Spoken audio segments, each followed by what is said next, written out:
Hi everyone. Hi Sasen. Hi everybody. Thank you for joining the live stream. I see we have more than 10 people. As we wait for more people to join, let's catch up. What has been going on? I have not been live for YouTube for the past 2 weeks, but I hope you have been doing well. I've seen so many people messaging me and asking me where I've been, why I'm not coming live. But yeah, I'm back. I'm promised to be coming back live on YouTube. I'll be trying to come live each and every day. Okay. So as we wait for others to join, let's see which pair you for today. What's your view on today's pairs as we dive into today's market analysis? We are back, Doctor. Yes, tumerudi. Sikuwa nimepotea lakini tumerudi. I was still around.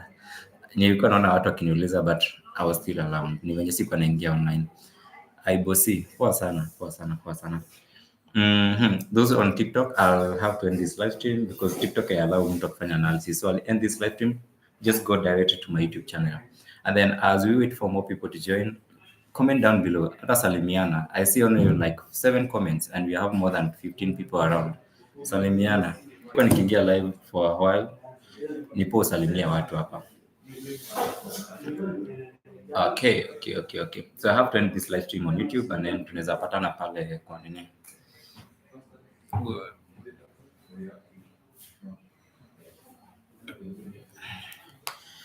Okay. Uh-huh.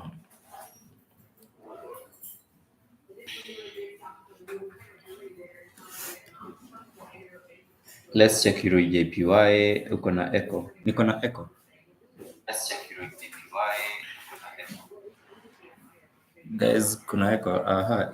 Kama mnisikia poa mniambie hello fellow traders. Poa sana Sara Mshaka. Aha. Mnanisikia poa? Kama mnisikia poa mniambie. Na kama kuna echo mniambie pia. YouTube channel name Dr Forex. So wenye wako hapo hivyo TikTok pia mnaweza kuja msubscribe kwa YouTube channel yangu.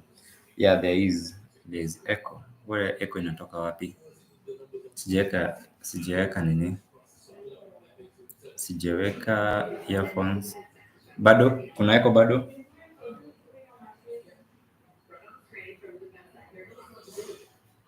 Kuna echo. I think ni TikTok. Hapana, TikTok hizi leta echo. Those people on YouTube ndio nataka waniambie kama kuna echo ndo tuanze analysis. Kama unanisikia kama kuna echo maybe ni huko hivyo TikTok.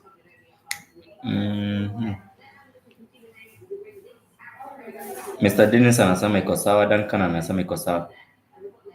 Sawa basi.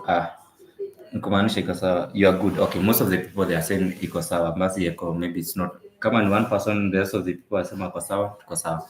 Okay. So in today's analysis, I'll dive into most of the pairs that we normally check.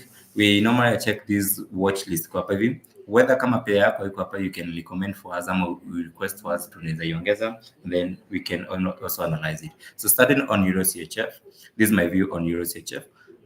This pair has been bullish. I have been checking out for the past 2 weeks. I have been looking forward for more buys on these pairs. And the only opportunities we can have more pairs into the liquidity area. Liquidity, liquidity is fine from the previous day low, ama day high, Asian low, ama week high. Those are the key levels where you find liquidity. So kuna mtu alikuja juzi akaniambia that I don't analyze market from the start. You can see now tuko almost 12 p.m.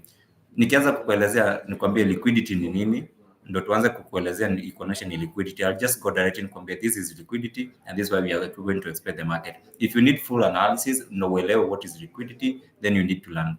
Okay. So we start from this pair. So I'm checking out from an entry from this order block on this Euro CHF, and also it's coming back from the previous day low. So meaning this is a key level that will be observing for more opportunities to have an entry for buys on Euro CHF. Okay. So this drop is majorly because of the fundamentals we had a few minutes ago. That's why zimekuja sahi. And so on this pair, on Euro CHF, these are the key only levels I'll be looking forward for opportunities for going long position. Okay, so let's go to Euro card. Okay, and make sure that let me just have the SL and everything. Let me just set it up everything.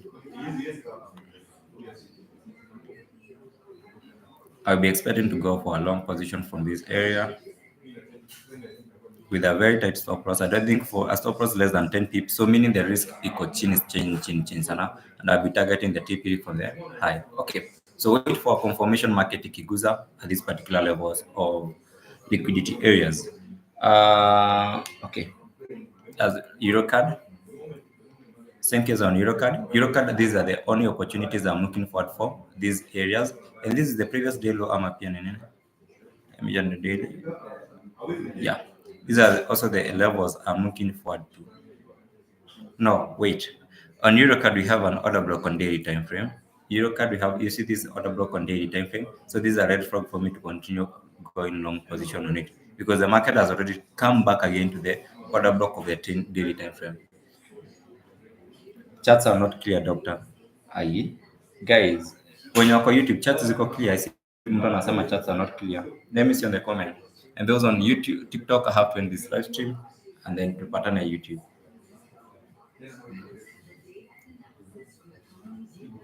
Are the charts clear? Let me see in the comment section. Charts ziko sawa. Anasema charts ziko sawa.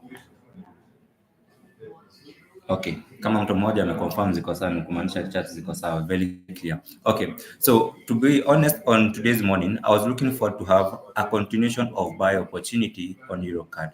But now I have seen another red flag because on daily time frame we have this order block area, which can hinder me from continuing to buy. So meaning this one sitachukua buys, I'll still wait for you to see the reaction it happen hapo. Because honestly, I was looking forward for more buys, lakini kukuwa na order block on a higher time frame, on daily time frame, it indicates me the market is a reverse from there and continue dropping from there. So this one to have a look at it from tomorrow's analysis. On GBP card, this is a view. GBP card, I'm looking forward for more buys, and this is the reason why. This is the reason why I'm looking forward for GBP card. This market has been bearish. Currently, it may break the trend line. It has broken the trend line and done a retest of the trend line when you manga. Explain kidogo tu. Yeah, I'm not really explaining that. Try to explain more. So this market has been bearish. So this is how you check out the market kama uje kama imechange direction. Now, this market ilikuwa ina drop. Naona ina follow a very good trend line ama a channel because I know this is also a channel. Hizi ni tools zote unazipata on trading view. We normally use them to analyze the market. Zote ni tools ziko available for free. So this is a channel imekuwa ikifuata. And this channel has already been broken. So let me remove all the drawings. Because this analysis ilikuwa imepiga asubuhi. So whenever you are analyzing your market, ukikuja uangalie market without drawings. Kuna mtu anasamanga, oh, when you're unachoranga drawing, how do you trade? You cannot trade forex without making the drawings on your chart because how are you going to tell me that now? Mimi naangalianga tu na macho hivyo, najiambia market nafaa nichukue hivyo. No. You have to make using the drawings because these tools, they are all available into them on the trading view. So meaning they are still available for you to use and analyze the market. So this market imekuwa ikifollow this trend line ama this channel. Let me just extend this channel here. Yeah, this channel here. It's very visible on 1 hour. On 1 hour uone.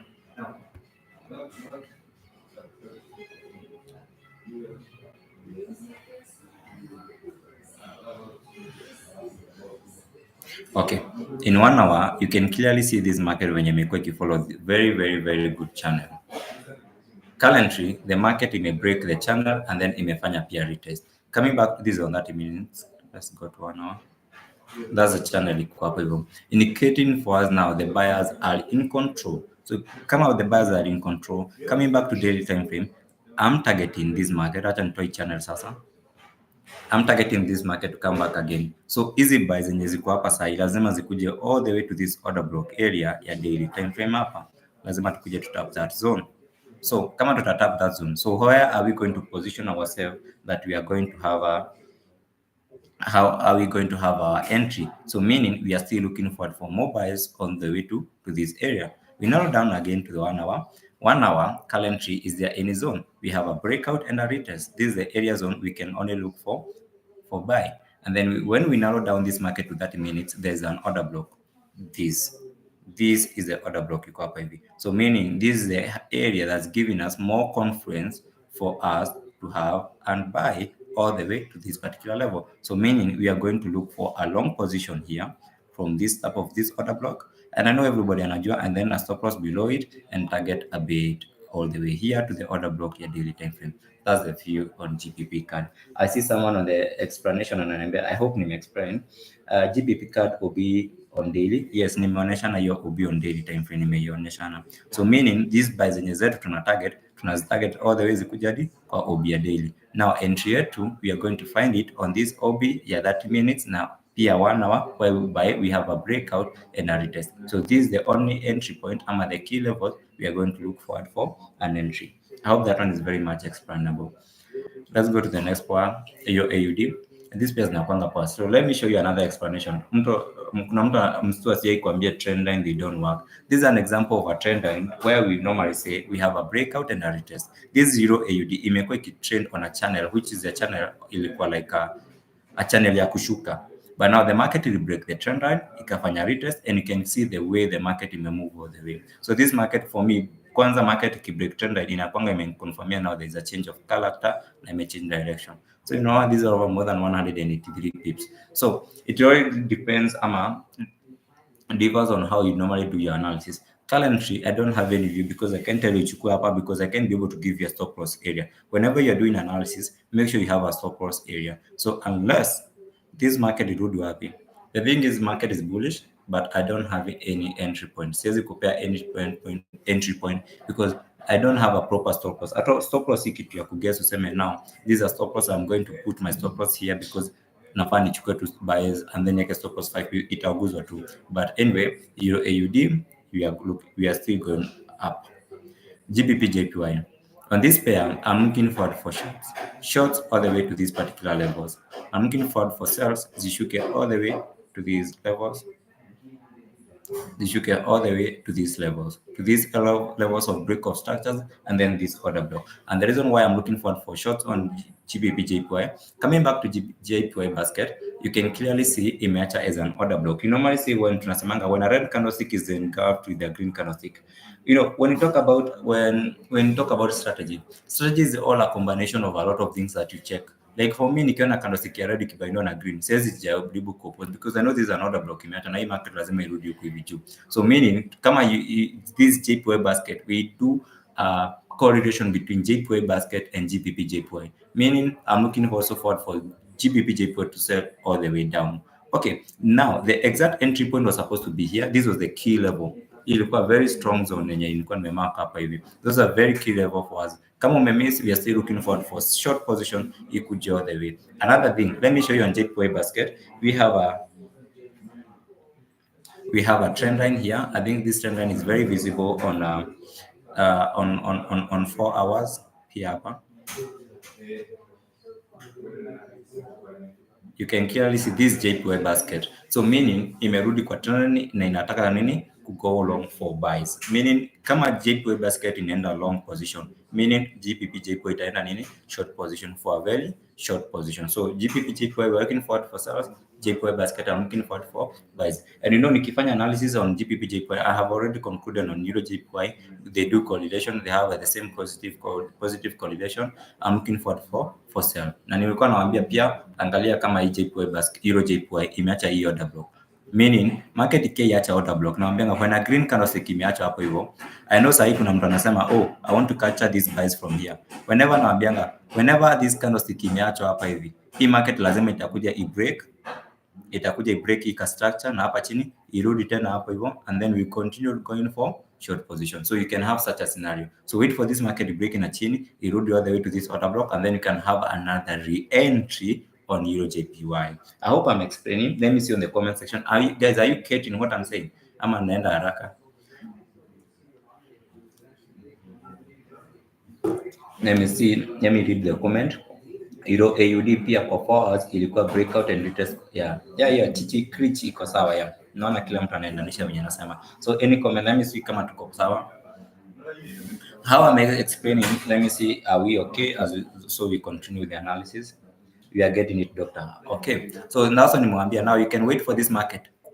And this is a very key point nimekuambia hapa. Ninajua kuna mtu anasema ana trade demand and supply. Kama una trade demand and supply, whenever you see this green candlestick na imeachwa hapo katikati market na approach hapo, never try to oppose your market kwa hiyo zone ina approach because market lazima itapita, because that's an order block inaachwa na itakurudi tena hapo hiyo retest and then we continue selling. Okay, and actually ikirudi hapa itakuwa inatuformia a head and shoulder again on 1 hour. You can clearly see itakuwa inatuformia a head and shoulder and then order block. Meaning on Euro JPY, this is the only exact point tutakuwa tunatafuta nini? Another entry point. Unaenda haraka sana. Okay, haya, meaning this is the exact price. Pia tutakuwa tunatafuta nini, another re-entry on sales on Euro JPY. Okay, so let's go back again. So I was talking about whenever you do analysis, maybe on GBP JPY, you inakwanga ime summarize all both of the analysis, either way, Euro JPY, GBP JPY, because they have a positive correlation. Okay, so this one to me analyze Euro CHF, Euro card, GBP card, and Euro.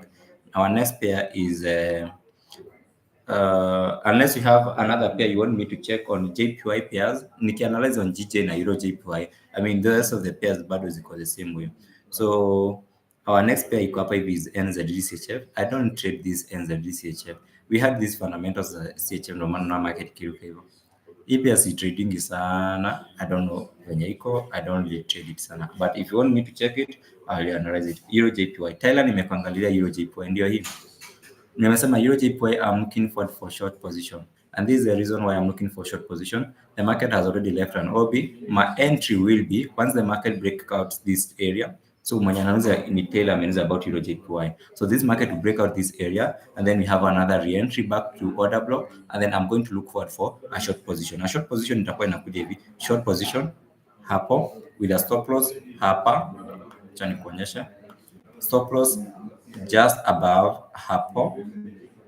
No, hapo ni kubwa, stop loss above hiyo shoulder ingine, because I don't expect is the market, and then TP1 itakuwa hapa, TP1 itakuwa hapo, and then of course TP2 ita target wapi? Hapa. On long term, I'm expecting this market. Unajua hizi ni OB ziliachwa hapa break of structure and then zikaacha hapa hivi OB, because there is this structure ili break up na hii market lazima itarudi wapi? On this area.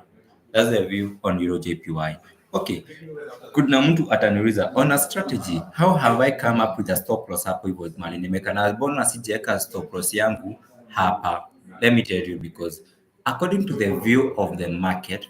So guys, unajua kuna mtu ameniambia ni explain into deeper like deeper way. So if I explain to deeper way, so tutabidi to cut some pairs. So I'll go direct to selected pairs, but I'll explain few pairs in a deeper way.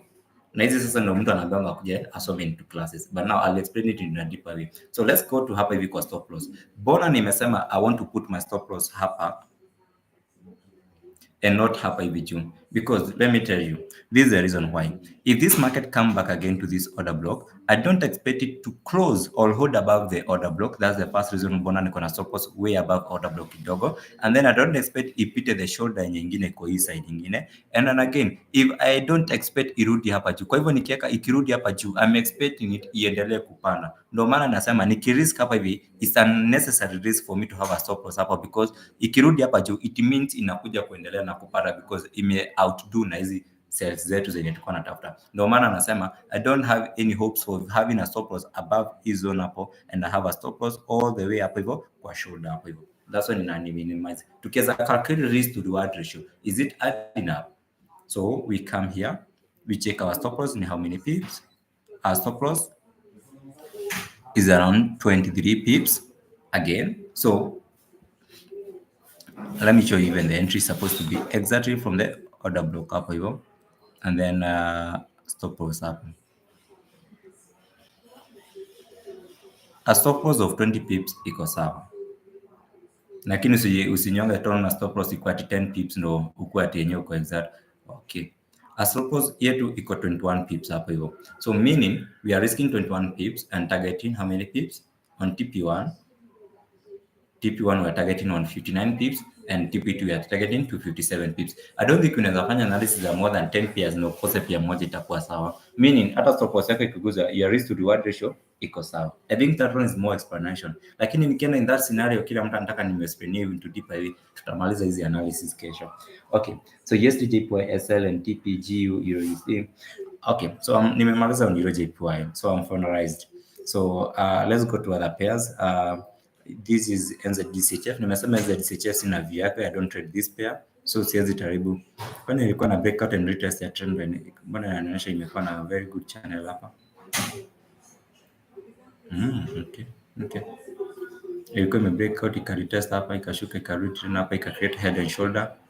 These are head and shoulder again. So this market ilikuwa held, shoulder, and then This market is very bearish. Market ikifanya head and shoulder, we say joke. Right? Your market nakunga very bearish. So the only re-entry you can have is on the neckline. So if you are trading this pair, then unless this market come back again, break out and latest of the neckline. Okay. Okay, AUD card. On AUD card, now this is the view.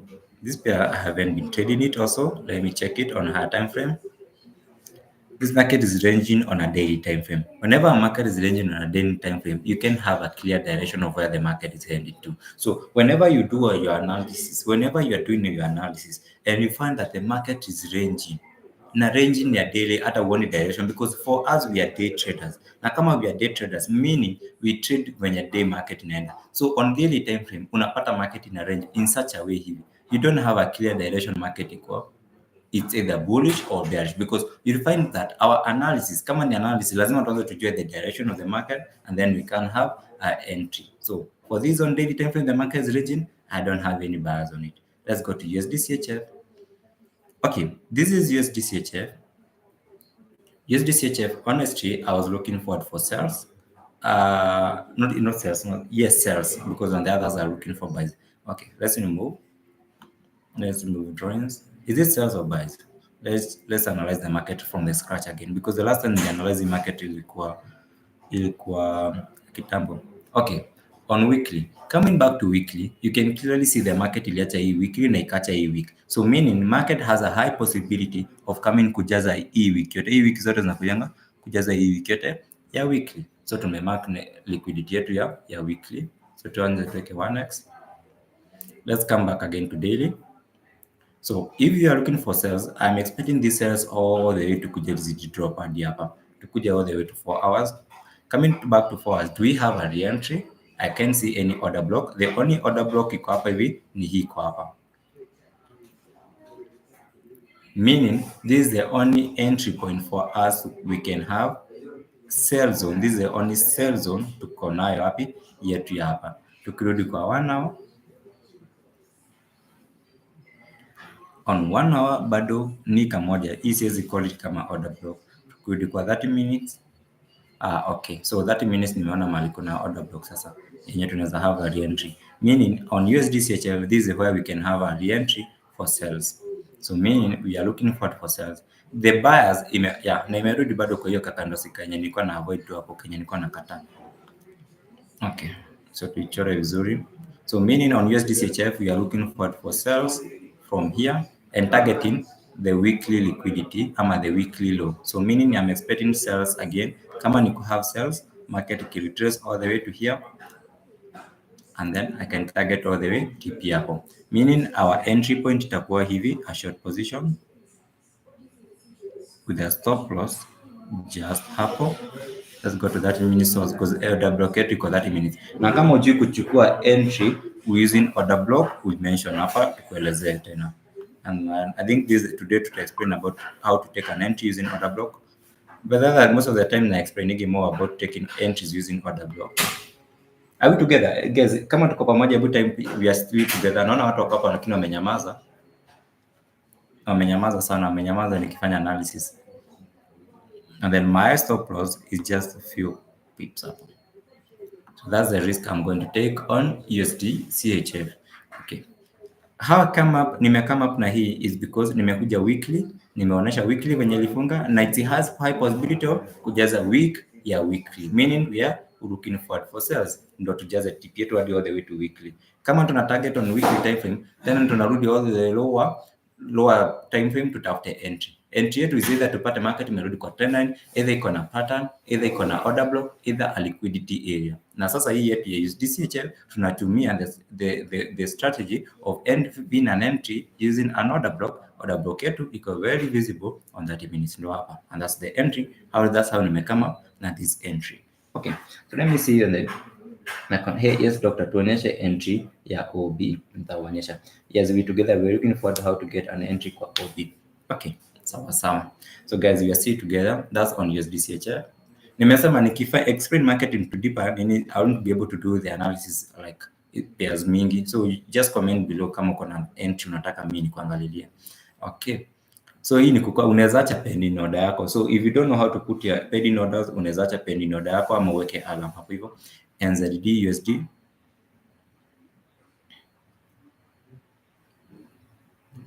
NZD USD. Let's come back to daily. Okay.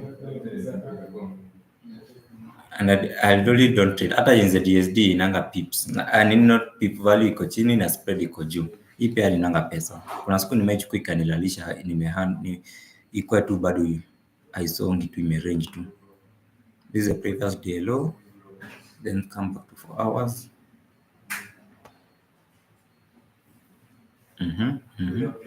And there's this one I'm observing overhead, inverse head and shoulder, this area zone. Okay.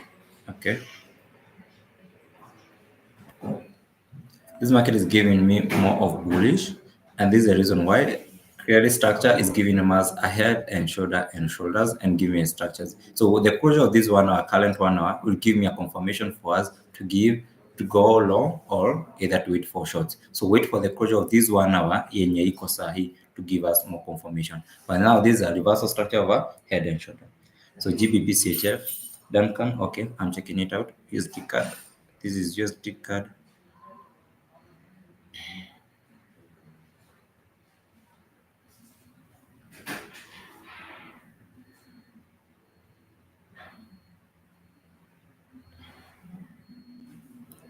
Why this market imerange hivi? Tangu jaza hii nini zina range sana. No. So this is an example. Whenever you're doing analysis, don't really rely your analysis on 1 hour peke yake. Try to navigate your market even on daily time frame. Angalieni this USD card on daily time frame. Wanaona venye market imerange. There's no one anataka market achukue entry mlalisha hapo imekaa tu iko ina range hapo into losses ama image.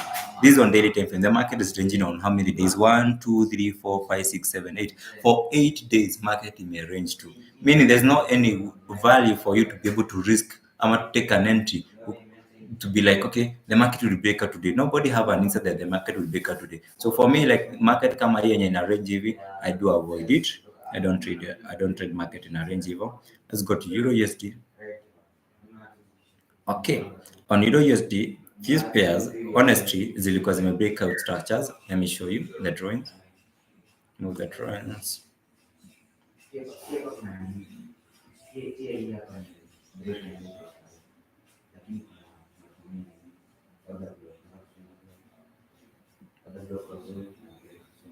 Yeah. In market, I'm targeting this Euro USD to come back all the way up to these areas. I'm looking forward for going long position to come back all the way to these areas. And the reason why, because for me, the structures, nikiangalia structures zangu, market hii break structure, ikafanya retest, I'm targeting e-market to continue hapa hivi. But now, why are we going to have our re-entry on Euro USD?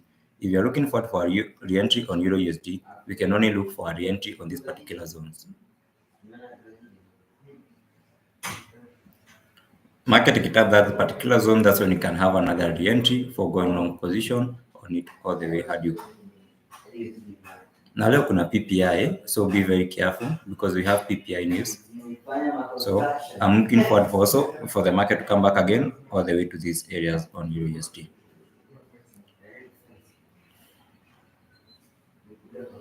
And then GBP USD.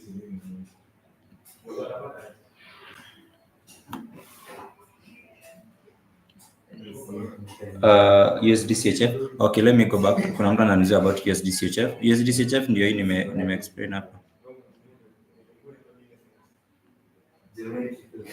Ninasema USD CHF, I'm looking forward for a re-entry on this order block hapa. Okay, so if you don't know how to take an entry on order block, kama order block yetu tumeiona on 30 minutes, meaning your entry utaichukua na 30 minutes. That's why nasema nikifanya more deeper in explanation it will take time, but ni sawa. So kama hiyo order block tumeiona saa iko 30 minutes, meaning entry yetu tutachukua na 30 minutes. Tuongoja market ikuje hapa, dakika ya 30 ikifika hapo, ikiclose, it's either the body to close within this box or below, but not above.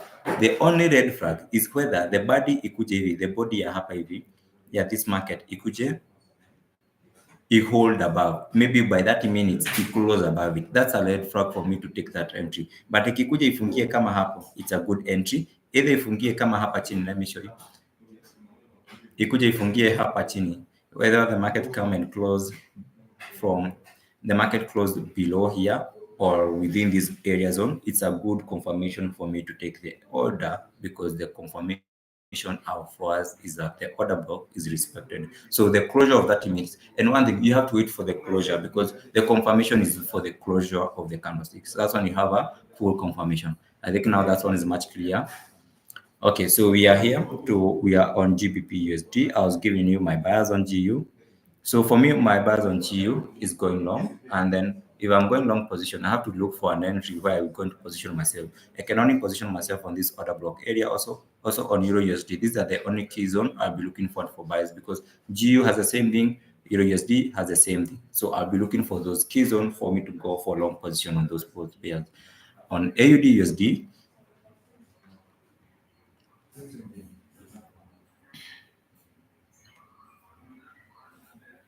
no, I don't have any view, because since the market is ranging on daily time frame, also on AUDSD, I won't give any buyers on AUDSD, but on GU and USD, they have a clear structure for me. So we are on GBP.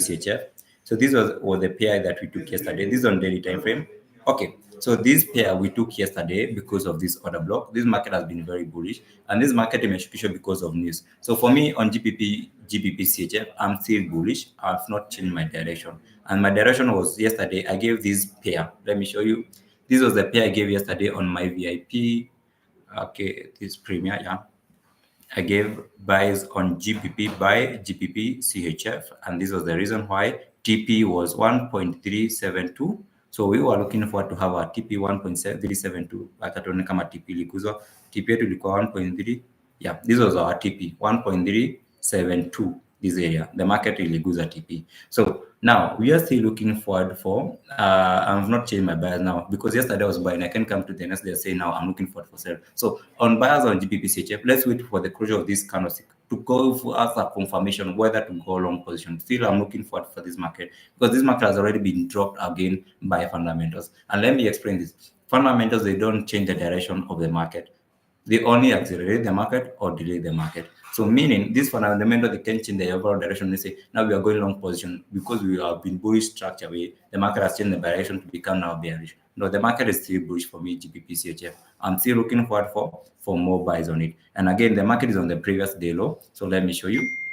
Remove the drawings. Come back again to mark the previous day low. And you know the previous day low is a very key area zone for you to have your entry points. So that's the previous day low. So I'm still looking forward for more buys on GBP CHF. That's the previous day low. I'm still looking forward for more buys and target. I'm targeting TP1 here, but I'm targeting it to continue buying. And again, let me talk about it's also a breakout and retest. You can clearly see it's also a breakout and retest. These are breakout and retest. We can convert this market also into a line chart and clearly see these are breakout and retest. Yeah, clearly see. So this market has done a breakout and retest again. You see, this was the high breakout and then retest, and I also am targeting for continuation of bullish on this. That's the view on GBP CHF.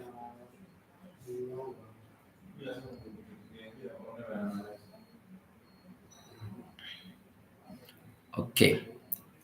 So I think the other pairs I will be checking Euro GBP. I don't trade it. BTC, I can check BTC, and then yeah, I'll check Bitcoin as the last pair, and then which other pair?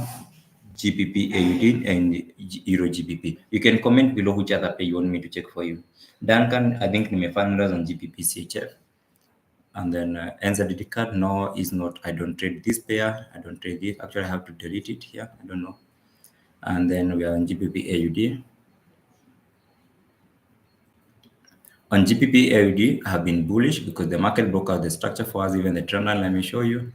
We have been very bearish. This market will break this trend line, ikapata retest, and then tumekuwa tukibuy this pair. Naambianga market ikibreak trend line inakupanga very good amount of pips. You can clearly see market ikibreak trend line when you're retesting and inakupea very good amount of pips. So the only way we can have another re-entry is a breakout and retest. So this is the only zone we can look for more buys on Euro GBP AUD. So that's the view on area zone, because we have order block there. I know this is another order block in actual, but this I'll still remain with this order block zapper because it's giving me confirmation of a breakout and retest. When I extend this rectangle this area, you can clearly see it's a breakout and a retest. So this is the only zone I'll be looking for buys on GBP AUD.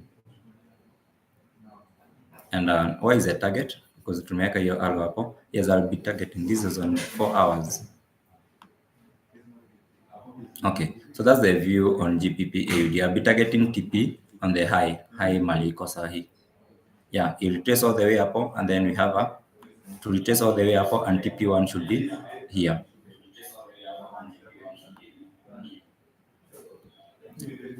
Okay. Any question? Okay. Someone is saying I check gold, Peter Kiriru, and the US oil. Okay, I'm checking them for you. This is now Euro GBP.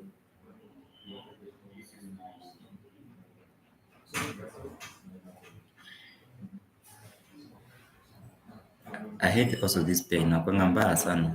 With this ranging, whenever I come on daily time frame and find a ranging market, I just leave it.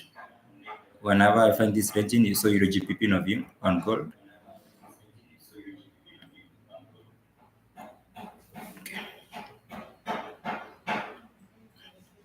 Okay, so whenever I converted my market into a line chart today in the morning, I saw gold has touched a very key zone area. This is a very key zone area. So that's the only zone ikipita unaweza kuwa red flag. But for me, there's this fair value gap left below.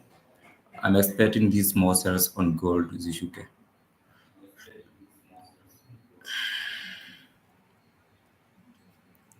Has it done record and retest? Okay.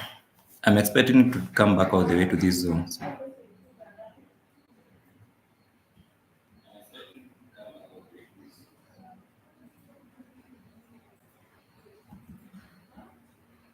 I'm expecting for more drops, and then whenever I convert a merchant, the market has already touched the zone which I was checking because we have this key level zone here.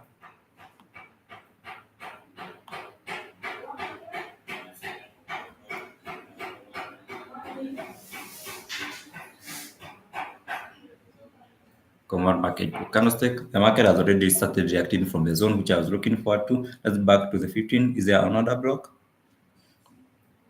There's no any other block. 30 minutes. Not yet, not yet, not yet. But I'm targeting all these sellers to come back again all the way down here. So that's the view on gold, US oil.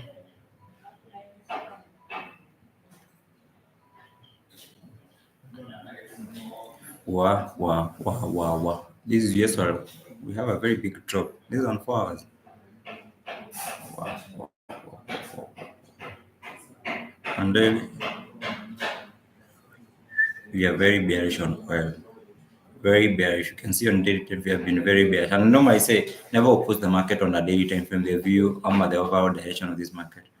We are coming down all the way. So on your side, I'm still looking for sales. I can buy there. This market is bearish. This market is bearish. And then on 1 hour, is there another block left? Yes. 30 minutes. Actually, there's also a flag. I'm expecting for more drops on oil, but I can't have an entry on it. I'll just leave it. So for the one who have asked me about US oil, I just leave it. But I'm bearish on it. I want to tell you to buy oil because I know we don't trade demand, but I'm checking also the overall direction of this market on the time frame is giving me more continuation of sales. So I can't give you the buys there. So don't try to oppose the overall direction of this market, which is the bearish way, and then trying to buy in here. So the market is still bearish on it. Bitcoin, and then Bitcoin is a very good pair. Let me mention it again. So Bitcoin is a very good nice pair for you to trade.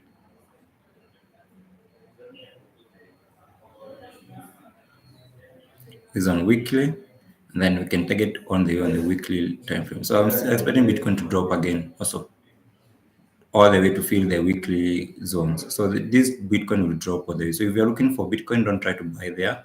I'm expecting for more drop all the way to target these areas. Drop all the way targeting these areas. And the reason why I'm targeting these areas, that's the weekly low. I'm at the previous weekly low.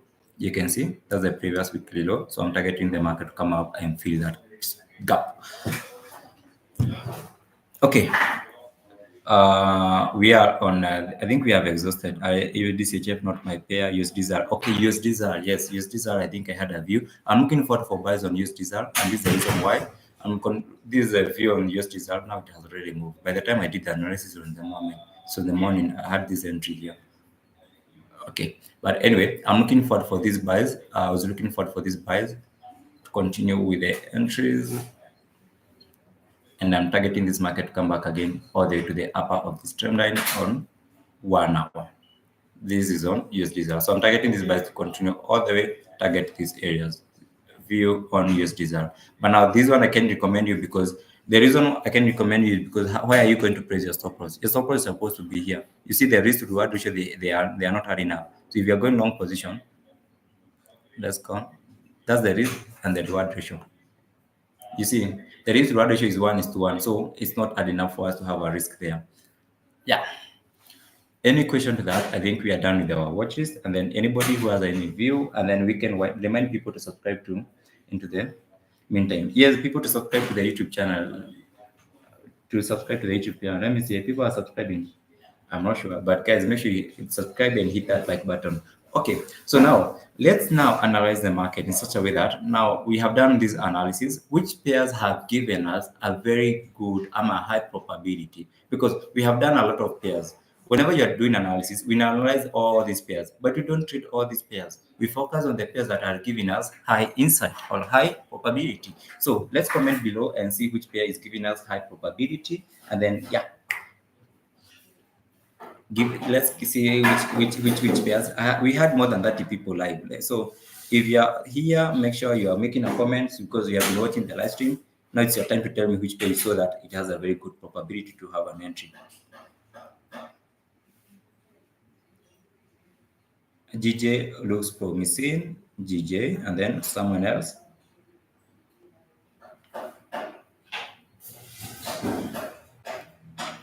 Euro CHF.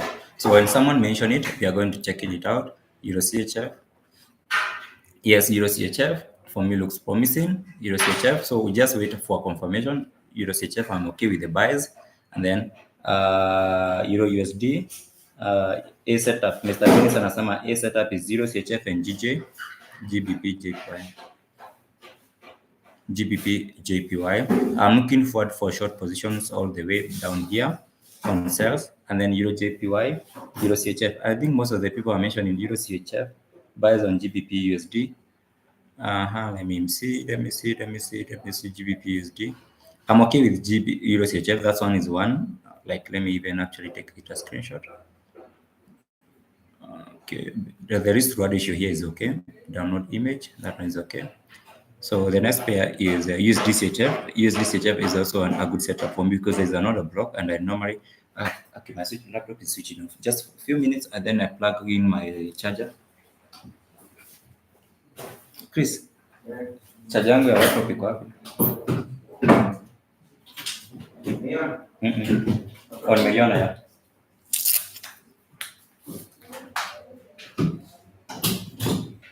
Yeah, so guys, don't forget to subscribe to my YouTube channel. Let's hit to more than 1,000 subscribers by the end of this month. Let's hit to more than 1,000 subscribers.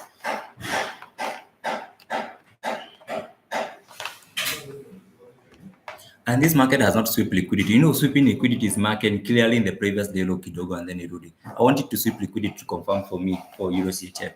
Okay, so let's go on Euro USD. Someone is saying Euro USD. Euro USD, Euro USD, Euro USD. I want this market to sweep liquidity so as we can have a very good confirmation. Euro USD, Euro USD.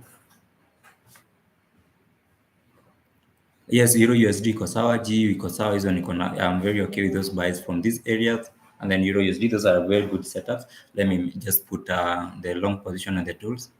Long position.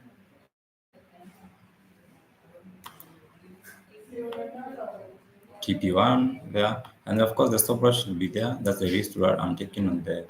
And you know, these pairs, they're very easy to take because the confirmation is order block. Taking an order using an order block is very easy because you just wait for the closure and then you have a clear indication.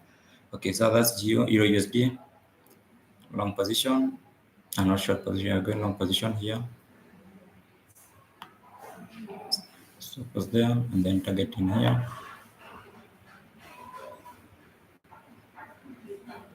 So that's the long position and then TP there. That's on Euro USD. take a screenshot and then Eurocard, can it be a setup? Let me check Eurocard. This is when you have to be very active because that's when you are now deciding on which pair we are going to trade. You know, everybody, even they are checking up which pair they are going to trade. So if you don't ask for yourself, you have to ask which pair is okay for us to trade. And then someone has mentioned Eurocard. Let me check Eurocard. I don't think Eurocard is not an A setup. No, it is AUD card. Eurocard. Forex market structure. No. Eurocard is not an A setup because this one will take time before even to come back again to this shoulder. No, that one is not an A setup for us. GBP has swift liquidity, or GBP I'm also looking forward for good entries there. Let me see the previous day low. GBP.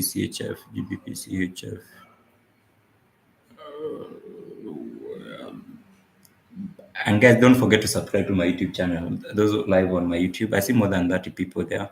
So make sure you subscribe to the channel. Yeah. GBP is an A setup for us here today, long position.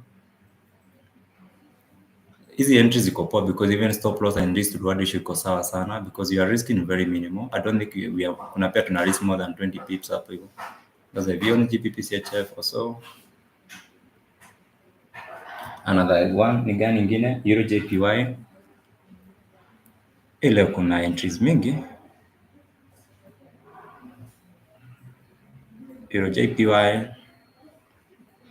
Yes, Euro JPY, we have to wait it to come back again to the order block and then irudi hapo hivyo. So that one tutaongoja is not an entry as I, but you are going to wait it at the order block area. No, Euro JPY nimesema lazima i break out on the lower side and then irudi kwa order block and then tutachukua. Kama BTC ita close kwa hiyo 1 hour, enter yes. So this Euro JPY nimesema unless it breaks upper and then irudi kwa order block, it's a confirmation for me. So those watching me on TikTok, I'm live on my YouTube channel. The name is Dr Forex. That's why you can be able to see me analyze. Unatumia broker mgani? The broker I'm using, it's on Telegram. I'm using Exam, and also think on YouTube. I don't think there's a link in my hapo hivyo. Yeah, you can check on the profile hapo hivyo. I think we are done. Easy USD card, we didn't have any view because nimwambia pairs zenye zina range hivi daily, I don't have view on it. Easy USD card hakuna view zake. So USD CHF pia nimepeana hii entry hapa kwa order block. Okay. Question: Euro JPY isha sweep liquidity all? No. Euro JPY bado. Hapa hakuna kusweep liquidity Euro JPY. Euro JPY ni breakout hapa and then rudi kwa order block. Zenye tunasema zi sweep liquidity ni kama zenye ziko kwa daily low, previous day low. Hapa hakuna liquidity. Yeah.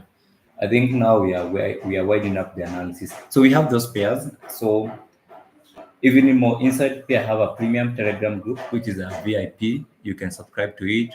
Also, we have a school. If you are looking forward to join starting Forex to know how to analyze this market the way to Mefanya, you can join Dr. Forex Academy. And if you have any question, feel free to text me on my Telegram or my WhatsApp. I normally reply all the messages. Unless there is anyone who has any question, anybody. And before, let me see. Forget to subscribe to the YouTube channel. We have 14 likes. Guys, let's hit that like button. The like button in intermediate classes. Yes, we normally have those classes also. Hit that like button. Let's hit more than 20 likes. And I'm back to the moment we hit hizo likes, and motivating kuja that now do the YouTube. Now I am 2 weeks, but I'm back now. I'm back. Being consistent to come live on YouTube is not easy, guys. PPI news. We have PPI news. And also let me mention today we have PPI news. And what is PPI? Let me share my screen and I explain to you what is PPI. But I don't trade fundamentals mostly. I don't trade fundamentals. We have PPI news. Zitakuwa saa ngapi? For that. Zitakuwa for that. So those watching me on TikTok, let's go to live on YouTube. Prince answer me. Eugene Otieno anasema nini? Leo kuna trade nikiweka broker akakataa kuactivate order akatoa hizo kufanyika. Why? Which broker? And then if your order was not activated, maybe you didn't have enough equity ama ulikuwa umeweka losses kubwa but order ifai kukosa kucreatiwa unless there is a slippage. Wakati kuna slippage, wakati market inakuwa na volatility mingi, that's why order inaweza kata kuactivatiwa hiyo time peke yake. Any other question? Any other question? So those watching me on TikTok, I'm live on my YouTube channel and have done the analysis. I think we are done with the analysis. Copy. I've done the analysis, and then we are done. We are done with the analysis. So hit that like button, and then like button. We have 17 likes. Let's hit that like button. We have more than 21. Okay, thank you so much for joining. Thank you so much for hitting that like button. And guys, make sure you subscribe. And those of you on my TikTok channel, make sure you subscribe to my YouTube channel. Thank you so much. Unless there is anybody who has a question. Kesho ni Friday. Kesho nikuja analysis. Hebu nione kama kesho mnataka nikuja analysis pia. Kesho nikuja analysis pia. Hizo ninasaidianga sana kufanya analysis as a community. We have more than 40 people wamekuwa hapa hivi live on TikTok. No, live on YouTube. Kesho tukuje, kesho ni Friday. If anybody you're interested in community kuja analysis, mniambie nitakuja. Yeah. Okay, sawa.